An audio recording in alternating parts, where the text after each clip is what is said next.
Hi, this is Richard Fazy with Energy Futures Group. I'm going to continue the presentation, part two, looking at the proposed 2019 RBES updates. The previous recording brought us up to speed in terms of who's working on this project, what the time frame is, and then we reviewed some of the background in terms of the current 2015 RBES that's in effect right now. So the subsequent recording will include the updates that are being proposed to the new 2019 RBES. So with that,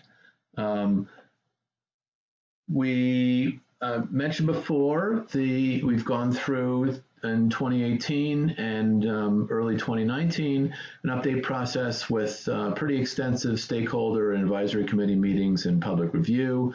The website that's outlined here has a lot of those, actually all of those previous presentations and recordings.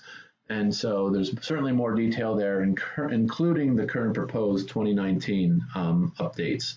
And so look for that at the Public Service Department's website. Make sure to go to the update page there, the Code and Building Energy Standards update for more details. So there are some policy goals that have been driving this code update process.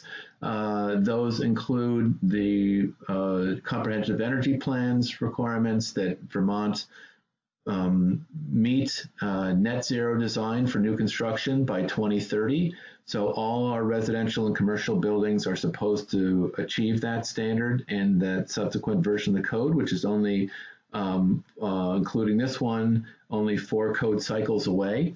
And this is going to be an issue that will deserve and will receive more input and feedback during the code collaborative that the Department of Public Service will be sponsoring in 2020 and 2021. This new version of the code as well will be providing more emphasis than previous versions around efficient electric heating, specifically heat pumps, and following public policy, trying to move us towards renewable electricity and away from fossil fuels. This code has some more recognition in it than previous ones did around renewables, so making sure that our buildings are solar ready, and as well, again, recognizing moving our vehicles off of fossil fuels and onto electricity that is renewably generated, an electric vehicle charging capability in our buildings as well.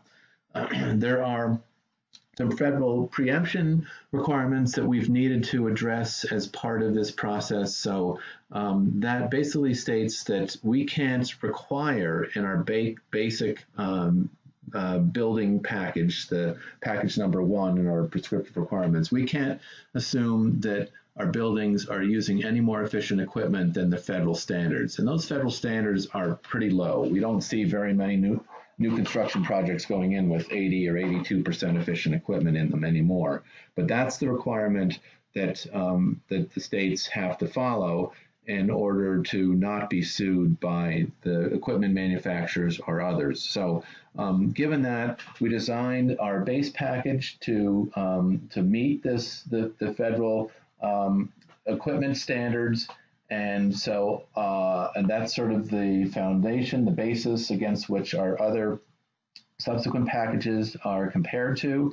And so that base package assumes minimally compliant equipment efficiency. And so that just as background, that's one of the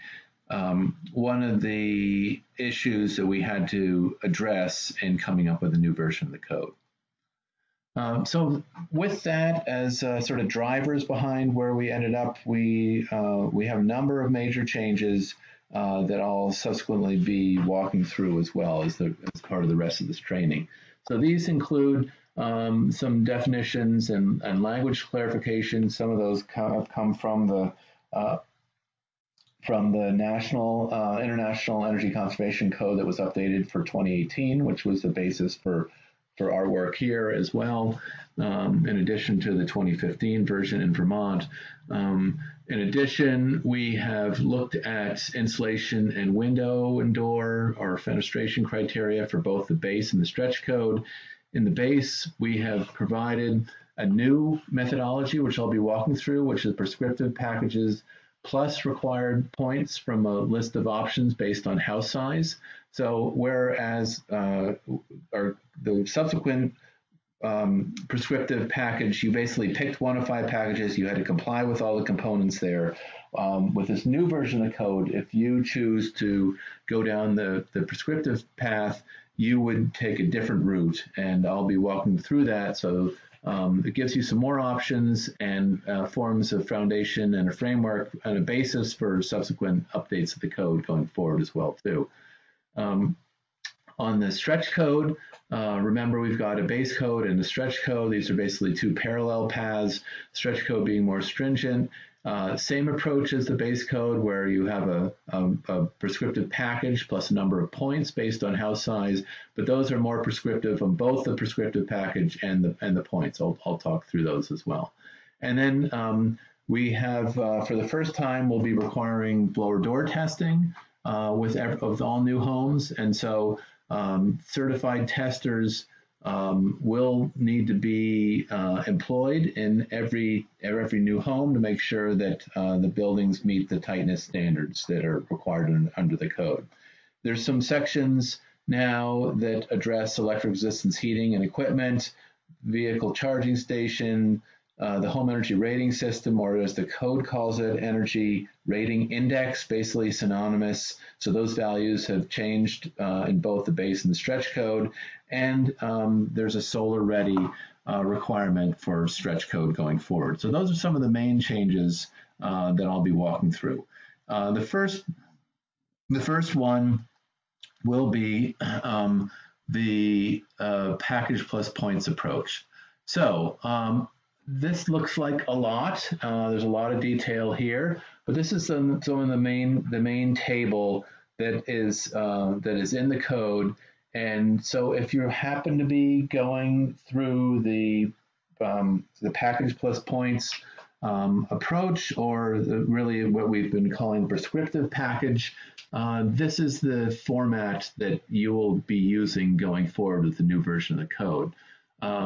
So there really are sort of three pieces to this. You pick a package here, you'll then determine a number of points that you need to earn based on house size, and then you'll need to pick a number of points based on the requirements for house size. So there's sort of 3 steps for this performance path. The first one is you pick your package. So here we have, based on your building component, the envelope pieces, the air leakage and mechanicals, you'll have a number of requirements for the different components of your building. So let's say with each of those components, you'll then have a choice of picking a base package. So we have sort of named them to make it easier to just reference a particular column. So if you're not building a log home, which falls under package 5, there really are 4 options that you'd start from. Your sort of standard package, and this is the one all these subsequent packages were modeled based on in order to determine the energy equivalency. So all of these packages use the same amount of energy and have gone through Efficiency Vermont, helped us model each of them to make sure that they were all equivalent. So if you are building a standard package and you can comply with all of the different prescriptive requirements, for instance, you R49 ceiling, wood frame walls, R20 2x6 wall with an inch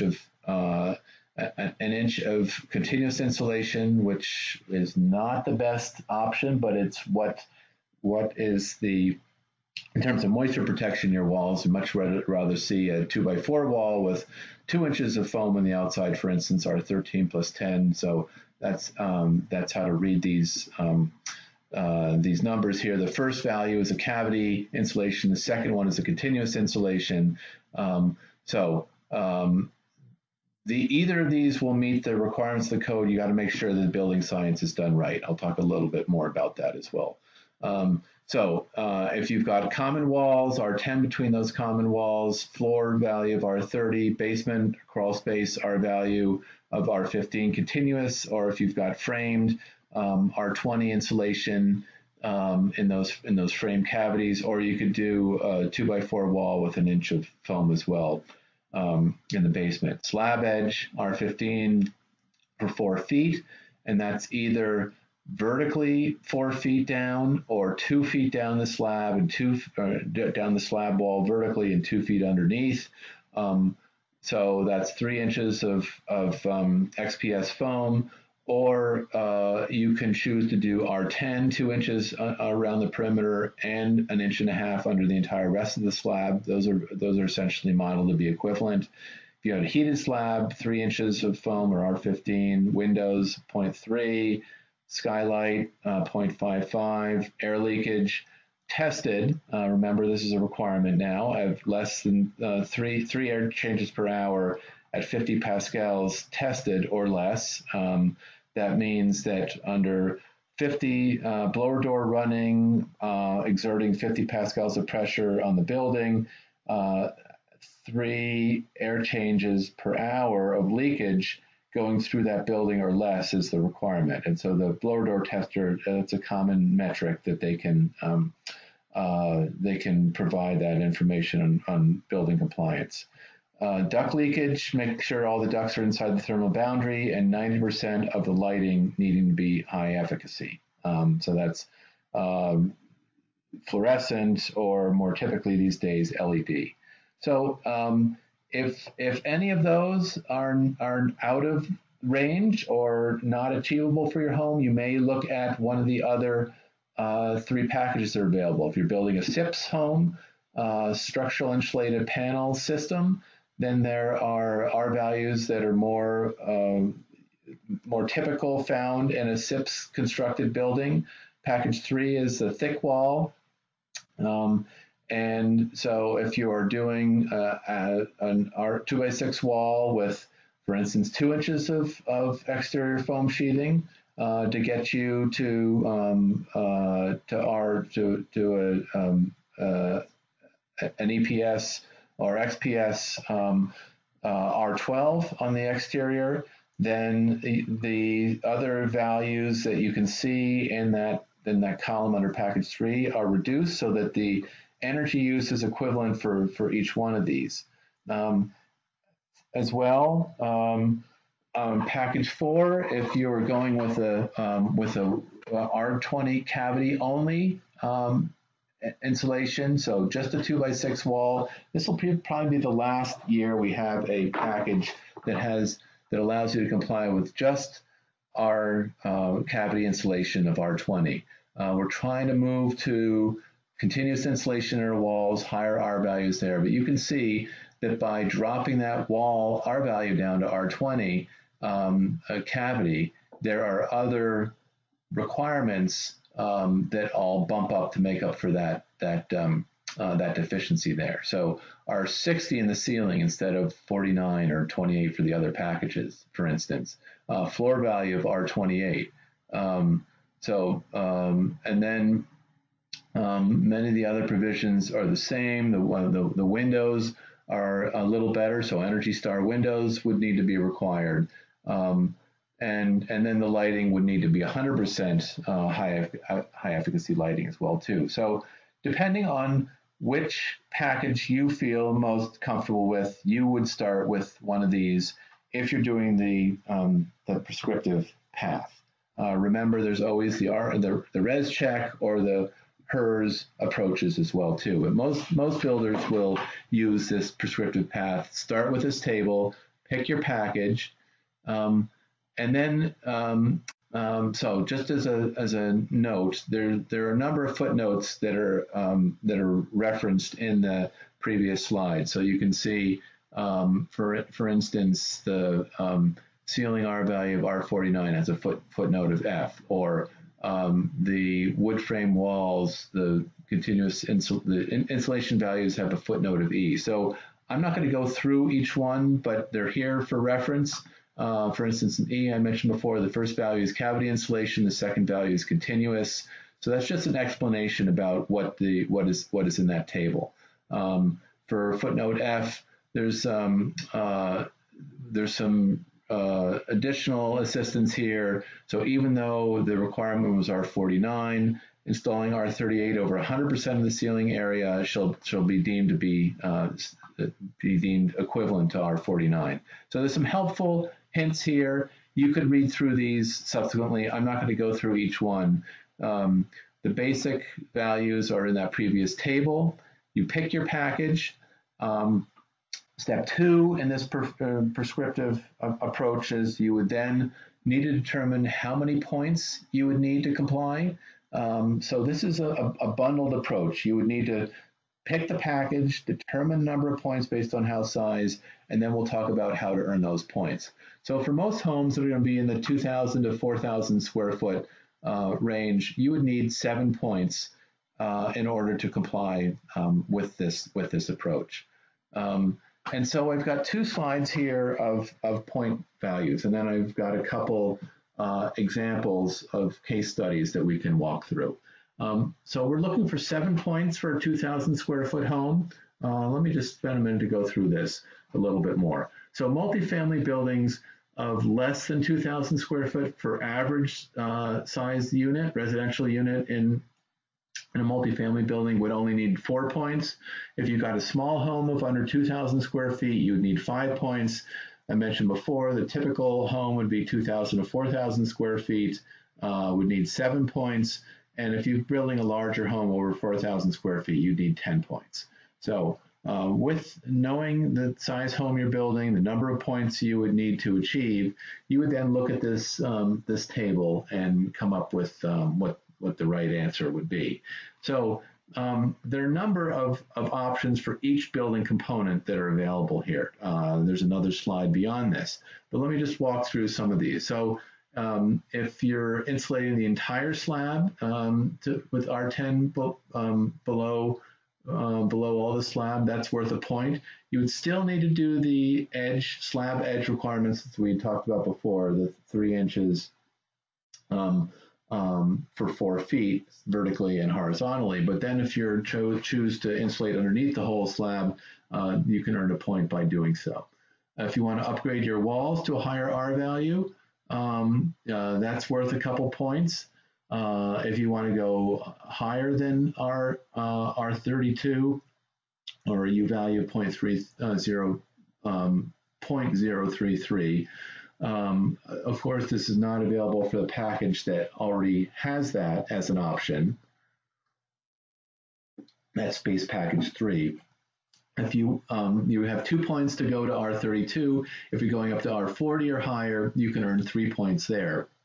So that's almost halfway towards the 7 points you'd need for the average size home. So higher R values for walls get you points. If you bump your ceiling up for R80 flat ceiling, R60 sloped, that's worth a point. Better windows going from the 0.3 windows, for instance, to 0.27, or some of them require 0.28 windows. So double glazed window, but a higher performing double glazed window gets you a point. If you're going to triple glazed, you get 2 points there. In terms of air leakage and ventilation, we want to encourage blower door testing before the building is closed up. And so if somebody does the testing, this doesn't need to be somebody with a blower door who has met the certifications, but it doesn't have to be third party. If you're a builder and own a blower door, I can demonstrate that you have done this before pre-drywall, you can earn this point as well too. So blower doors tested after insulation and the primary air barrier are complete, but before the insulation is fully enclosed, so pre-drywall, and it's covered, that's worth a point. Address your air sealing issues before it's too expensive and late to do so. And then if you move, so that's just on the pre-drywall testing gets a point. But if you achieve higher values in terms of air changes per hour at 50 pascals beyond the 3, so you recall that all of the packages had a 3 ACH 50 as an air leakage testing requirement. If you go down to 2 and put in a balanced ventilation system that has a system recovery efficiency of at least 70%, or for balanced, for an HRV, so heat recovery ventilator, or for an energy recovery ventilator of 65% or better, that's worth 3 points. And if you tighten up the building even more to 1 air change an hour or less with a more efficient heat recovery ventilation system or energy recovery ventilation system, that's worth 4 points. Already you can see how you can pretty easily achieve your 7 points if you're really focusing on some of these high performance issues. Heating and cooling, these are sort of these are typically available, since most equipment we're seeing going in out there is going to be at these Energy Star levels. So there are 2 levels. There's a basic and advanced heating and cooling approach that will give you points. If you're putting in Energy Star, you get a point. So that's for gas or propane, better than 95% annual fuel utilization efficiency, AFUE. For gas or propane, 85% for oil. On furnaces, on boilers, better than 90 for gas, propane, better than 87 for oil. For heat pumps, with a heating seasonal performance factor of greater than 0.9, and a SEER, the seasonal energy efficiency ratio better than 14.5. So any of those sort of basic packages would get you a point. However, if you go beyond, and I mentioned before, the policy, Vermont policy, moving us towards strategic electrification, trying to get us off of fossil fuels. So if you put a whole building system in that meets the Northeast Energy Efficiency Partnership's listed heat pump combination, that is an all-electric heat pump building, so that's either air source through NEAP or ground source closed loop system, or an air to water heat pump with a coefficient of performance better than 2.5, or an advanced wood heating system. Any of those electric or biomass systems that are non-fossil fuel would give you 3 points. The second page of point options are also have quite a few here. So in terms of water equipment, we've got basic Energy Star package. So if you're putting in an Energy Star system to heat your hot water, so that's basically an Energy Star tank, or would get you a point. Or if you're putting in a heat pump water heater, which is basically the Energy Star Advance for electric. So most heat pump water heaters would have an energy factor of greater than 2, because it's using heat out of the air to heat the hot water. And so that will give you 2 points for an advanced electric air source electric heat pump water heater. If you're putting low flow shower heads in that meet these standards, you get a point. Moving to the next stage in terms of water certification, there are a number of systems out there. Water Energy Rating System, WaterSense, or ResNet 2.0. There are a couple points for those if the system is certified. A drain heat recovery, so that would be something like a GFX system that utilizes the waste heat that's coming off of the drain from showers and preheats the water coming into the water heater. That's worth a point. For those systems that have bathrooms or could even be kitchen, but typically it's a master bath sort of thing, far away from the water tank. If you've got a controlled hot water circulation system that uses user demand, it's not on all the time, but there's a push button for those fixtures to get hot water there quickly and not waste water by letting it run to get hot. That's worth a point. On the renewable side, there are 3 different ways to earn points here. Solar ready, if the home is ready, and we'll go over what the R407.5 is. So if it's solar ready, it's worth a point. If you're actually generating PV on site, you get 1 point for 1.5 kW of the system size in the house for renewable generation, up to a maximum of 4. So you can get up to 4 points by having a PV system on your house. 2 points for a solar hot water system, and then some other measures. If you're putting in a whole house energy monitoring system that picks up at least 5 circuits and providing homeowner access to that data, that's worth a point. EV ready charging station, so that's in the code. There's some specifics about what that needs to be. That's worth a point. And if you're putting a battery, at least a 6 kW battery, grid connected, that the utility can dispatch the demand, but it provides battery backup for the house, that's worth a point as well. So you'll notice that there are a number of footnotes throughout these also here, like there were in the previous table. And while I'm not going to go through them, those are all explained here. Many of these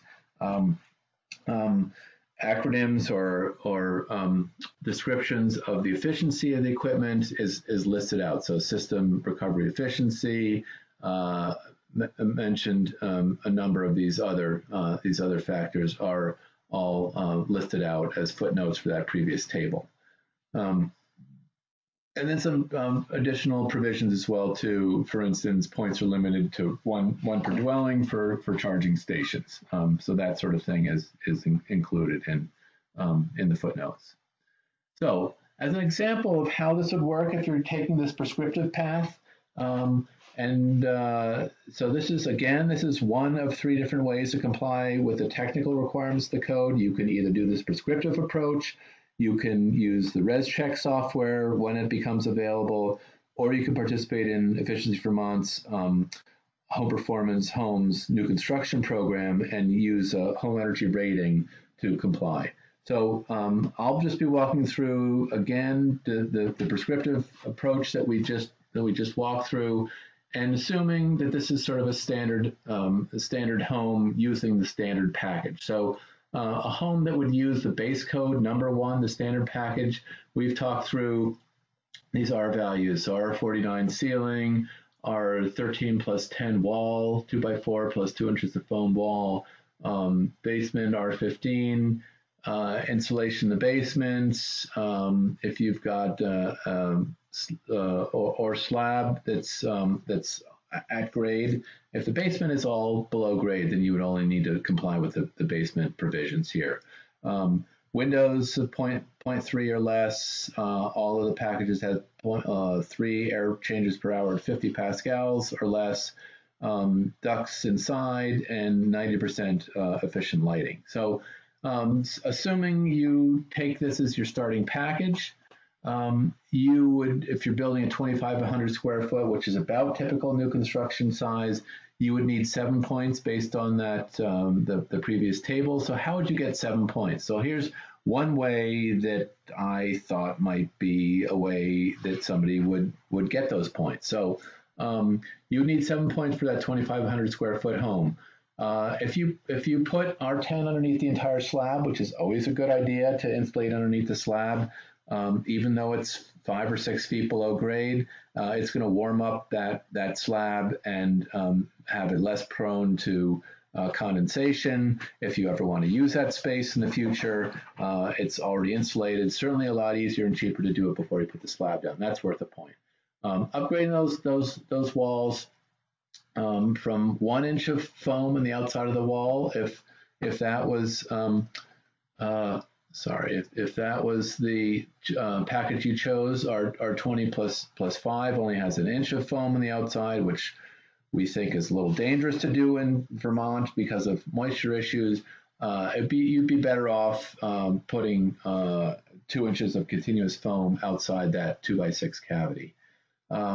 So that would give you 2 points for doing that. Better windows, you choose Energy Star windows for a point. And then you do some air leakage testing to make sure that you're going to meet that 3HCH50 if you don't have a lot of experience, or you want to just make sure that you're addressing all of the opportunities for air sealing. So that's worth a point to do that pre-drywall blower door test. You're putting in Energy Star equipment anyhow, for instance, you get a point for that. And you put in Energy Star water heating as well, and you get a point for that. So that would give you your seven points for complying with the home under that first case study.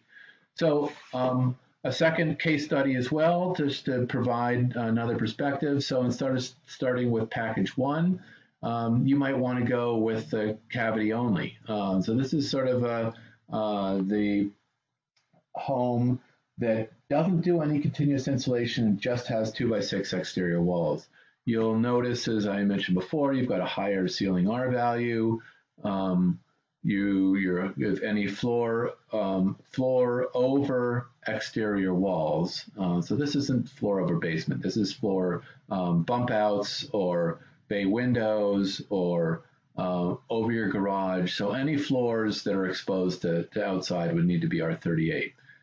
Your basement walls would need to be R20 continuous, so 4 inches of foam or 13 plus 10, 13 cavity 2x4 wall with 2 inches of foam. Otherwise, slab R15, windows 0.28, and any skylights 0.55, which is pretty easy to meet. Air leakage 3 air changes per hour, ducts inside the thermal boundary, and 100% efficient CFL or more typically LED lights. So if you're building a big home and you need 10 points because it's greater than 4,000 square feet, what could you do to get those 10 points? So for this home, if you choose to put in triple glazed windows instead of double glazed, there's some great windows that are available these days that are not that much more for triple glazed, especially some of the vinyl options that have some pretty high performance numbers associated with it. Much less condensation issues, going to perform better, more comfortable inside. Anyhow, triple glazed window will get you 2 points. Ensuring that building is tight. Larger homes are easier to get lower tightness levels, so that might be a good option to get you 3 points. If you are you're going to need to test the building anyhow, making sure that if you do a pre-drywall test, which I don't have in here, you could get an additional point for that. But building it to tighter than the standard 0.3 would, and putting in a balanced ventilation system with reasonably efficient recovery efficiency on that equipment would give you 3 points. Then moving that home to off of fossil fuels to a whole building system, either with the NEEP listed cold climate heat pump combination of air source heat pump, a ground source heat pump with a coefficient of performance that's greater than 3.3, air to water heat pump, or advanced wood heating systems. So these advanced wood heating systems are pellet, high efficiency pellet stove, not stoves, but central pellet boilers with or furnace with a distribution system. There are a lot of resources available and some great incentives, like $5,000 to $10,000 is available from a couple different sources for putting these in. They're not cheap to install, but they work great. They're automatic. They're clean. And they don't burn fossil fuels. So that would be worth, any of those systems would be worth 3 points. And then as well, if you're putting in a heat pump water heater, Energy Star water heater, you would get 2 points for that. So that will give you the 10 points you need for this case study building. So those are the typical prescriptive path for the base approach, if you are needing to comply with Act 250 or your town is requiring stretch code for compliance, or you want to take a step above the base code because the stretch code is really the precursor of the next version of the code. So what you see in the stretch code is going to probably be what we have in the next version of the base code for RBES in 3 years. So just to give you an idea, as I mentioned, the stretch code is typically the precursor of the next base code. It will be moving towards continuous insulation in the walls, away from cavity-only options. Fewer packages sort of simplify the prescriptive approach, and there are more points required. So the same format, pick your package, determine based on the number of points you need based on house size, and then earn your points. So same points table as for base code, and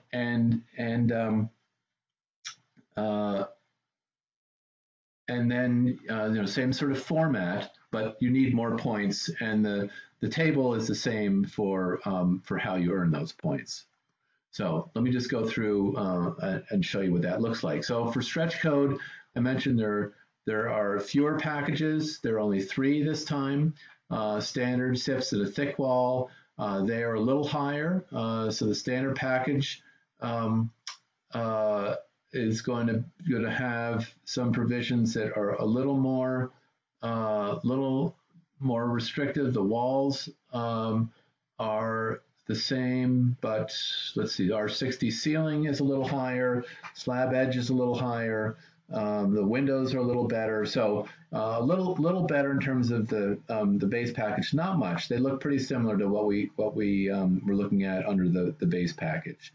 But for the number of points you have to earn, they're going to be a little higher. So for stretch code, whereas before these are 2 points, you'd have to earn 2 points more than under the base approach. So for multifamily before, or right now under the base approach, you'd have to earn 4 points. For stretch, you'd have to earn 6. And for less than 2,000 square foot home, it was 7. It was 5 points. You now need 7. For the typical size home under stretch code, instead of 7 points, you're going to need 9. And for larger homes, instead of 10 points, you're going to need 12 points for complying with the stretch code. And then the points by component table, this is the same table we looked at and walked through in detail for base. So this hasn't changed at all. So you're going to just need to work with this table based on number of points based on house size. So if you've got a 2,500 square foot home, for instance, you're going to have to figure out how to come up with 9 points. And there are a lot of options there that are available to choose from. So, and if this doesn't work for you as a compliance approach, there's always the ResCheck software that you could use and take credit for doing some other things or building differently than what we try to select features and options here that were typical, but of course there are other products and approaches that we may not have captured. So if you can characterize those through the ResCheck software or comply with Efficiency Vermont's High Performance Homes program and have a HERS rating as a way to demonstrate compliance. But if you're going through the stretch code, this table is the same as base code. I'm not going to walk through them, but you can see the points tables are the same. So what does this look like in terms of energy performance? So we did a little bit of modeling for both the base and the stretch code, and looked at what the savings are compared to what the current 2015 version of the code requires today. So for base code, if you're looking only at the package, not including points at all, you end up with a HERS rating of about 70. And that's about 7% better than the current 2015 RBES. But the total package, the bottom line, package plus points, which is what you need to comply with RBES, would would be a HERS rating of 61 or about 19% better than the current code. So that's a significant jump up in savings from what the 2015 RBES currently requires. On the stretch side, 13% better for the package only, but the bottom line package plus points is going to be about 23% better than the current stretch code under 2015 RBES. And so you'll just keep in mind these HERS values. So these happen to be what is required if you take the HERS approach. For a base code, you need to achieve a HERS of 61. For stretch code, you have to achieve a HERS of 54. So I'll talk a little bit about that because you can get some credit for solar as part of that if you're going with the HERS compliance approach as well. I'll talk about that in a minute. But we're looking at about 19 to 23% increase in efficiency relative to the current version of the code to comply with the 2019 version of the code. So in addition, other code changes that we are looking at here include, we mentioned this, air leakage testing for base code. This is actually for base code and for stretch code, but there is testing today under the 2015 version. Air leakage testing is required for stretch. It hasn't been required for base, but now both base and stretch will require a certified blower door tester. So it needs to be conducted by somebody who has some credentials, either Building Performance Institute, HERS, HERS rater, or a Vermont Public Service Department approved air leakage tester. So these standards were developed last time around and will likely be put into effect as well too. But we did some searching and research in terms of availability of these testers in Vermont and found that there are quite a few. I'll show that in the next slide. In terms of air leakage testing for base code, we're going to be including on the RBES certificate an optional reporting that's not going to be required under base, but it is required under stretch to report cubic feet per minute at per square foot of building thermal shell area. So right now it's reported in terms of air changes per hour, so that's cubic feet of volume of air in the building, whereas the way that air leakage really works in buildings is through the shell, through those 6 sides. So the 4 walls, the ceiling, the roof, and the basement. And so we want to see whether we can move towards this sort of standard that the commercial folks have been using, which is in terms of cubic feet per minute or CFM 50 per square feet of building shell area, but we don't have a good feel for how that metric relates to the ACH 50 in Vermont homes. So collecting that information will allow us to do some analysis and determine whether changing to that approach would be a more accurate way of assessing our building's air leakage going forward. So that would include all 6 sides of the building, and really for consistency with CBs and to prepare us to move to this better metric in the future, this is an optional reporting that we're going to be encouraging the blower door testers to be including that information as part of their testing. This looks like a foot in the sand, but this is actually Vermont heat map that shows where each dot on here, and there are about 130 of them, is a certified building analyst that offers blower door testing services. So Building Performance Professional Association, BPPA, went out and did a survey of their members and of all others in Vermont that own or have access to blower doors. You can see that there's quite a good coverage in Vermont of where those testers are. And then we overlaid them, the sort of blue to yellow representation shows where new homes are being built. And certainly the most number of new homes are built in the Chittenden County, central Vermont, and Brattleboro area. and so we wanted to overlay where buildings are being built with where testers reside, and you can see there's certainly a good overlap for the most part. Certainly within striking distance of most areas in Vermont, there is good coverage of blower door testers. Beyond air leakage testing, the code also has some updated language around electric resistance heating. And this has been engendered quite a bit of conversation to try to get this right. So while historically we have discouraged electric heat in our new construction, as our grid has become increasingly renewable, and we're somewhere between 50 and 60% renewably generated electricity in Vermont these days, as that's been happening, the policy has been to move back onto electric heat, not resistance like we're still discouraging, but primarily to heat pump technology. So combination of the technology of heat pumps now being able to operate in Vermont climate with the variable speed capacity units, the air source heat pump units that are listed on the NEEP cold climate heat pump listing, and the fact that electricity is increasingly renewable. This is a great opportunity for Vermont to wean itself off of fossil fuels and move to a renewably electric future. So this code needed to reflect some of that thinking and policy.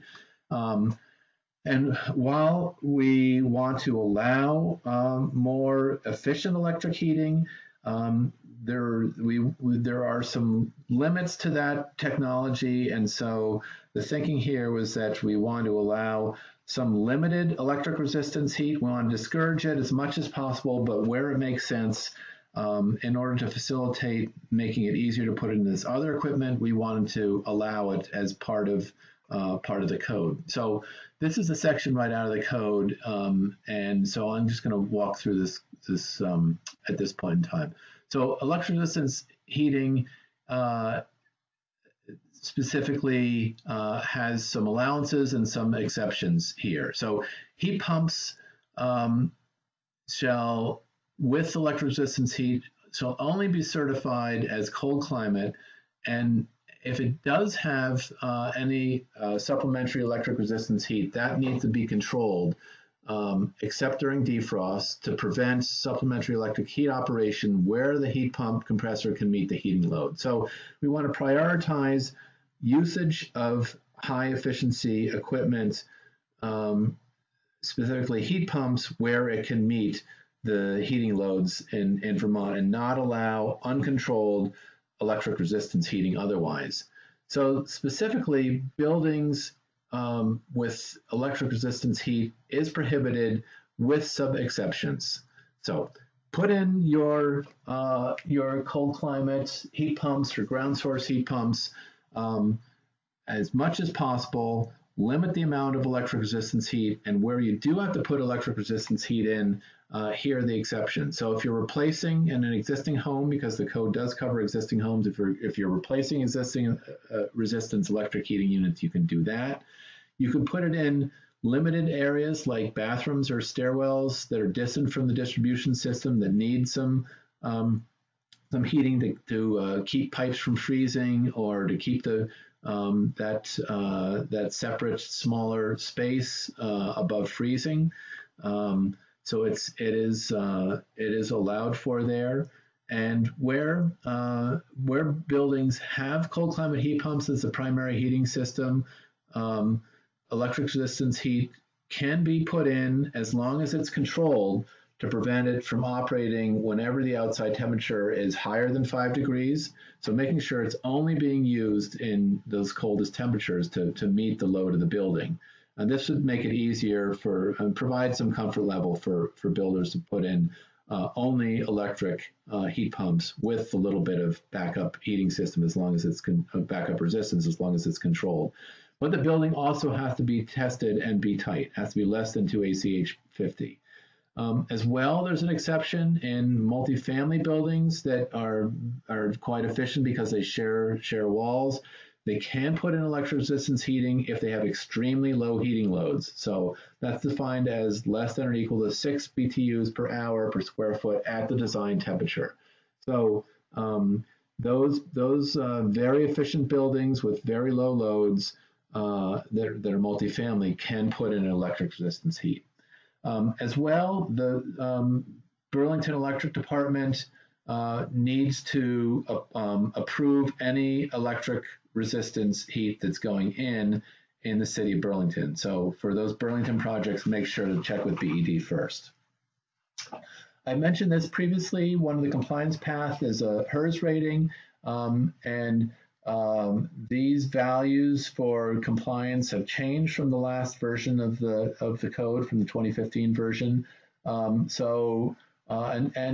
We simplify this section somewhat as well too. So the code calls it energy rating index. It's really synonymous with HERS, or home energy rating system. So if you're getting a HERS rating, you need to achieve 61 or less. So HERS ratings, remember, are the smaller the number, the more efficient the home. A zero energy home is a HERS rating of 0.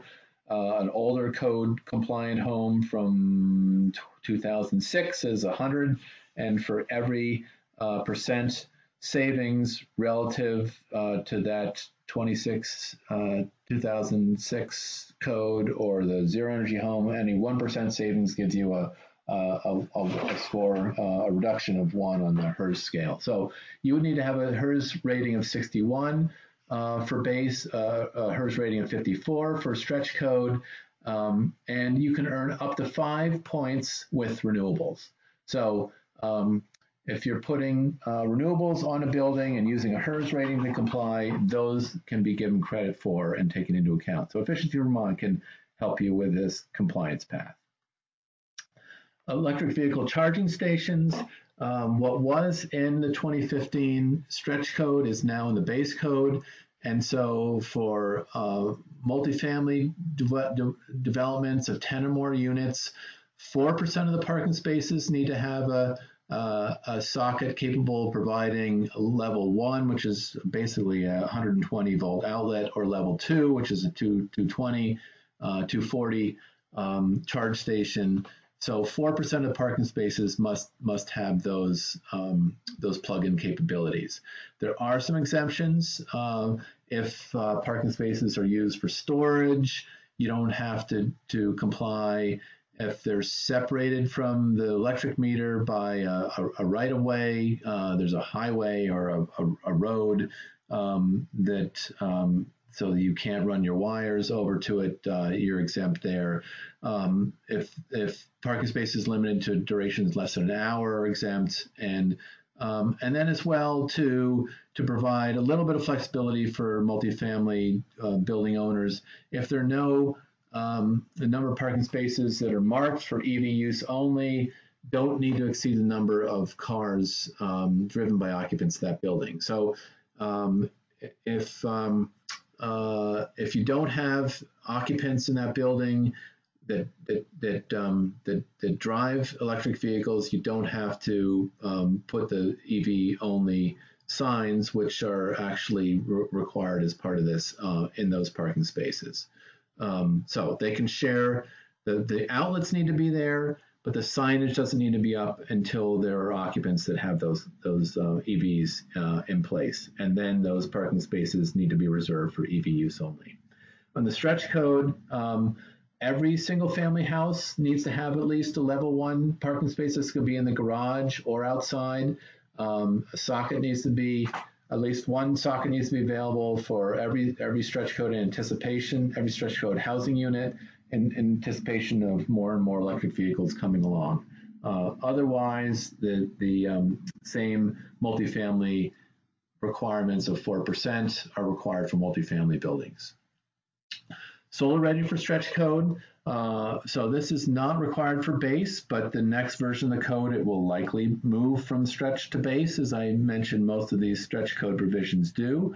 So for stretch code, you need to document on the drawings to show that you've got a solar ready zone available. So there are some exemptions here. If solar resource is not available, you don't need to follow this. So if it's in the middle of the woods, this isn't a requirement.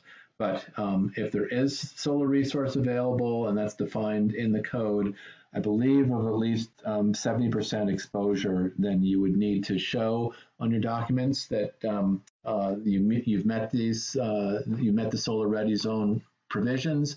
The roof area or ground mount needs to be set aside for minimum areas to meet the provision of the code. For solar, the roof load needs to the roof needs to be demonstrated that it can carry the load of the solar panels on it. There needs to be an interconnection pathway. So this is basically a conduit from wherever the solar is going to be to the electrical panel, and then the electrical service panel needs to have some reserved circuit space on it in anticipation of adding solar panels in the future.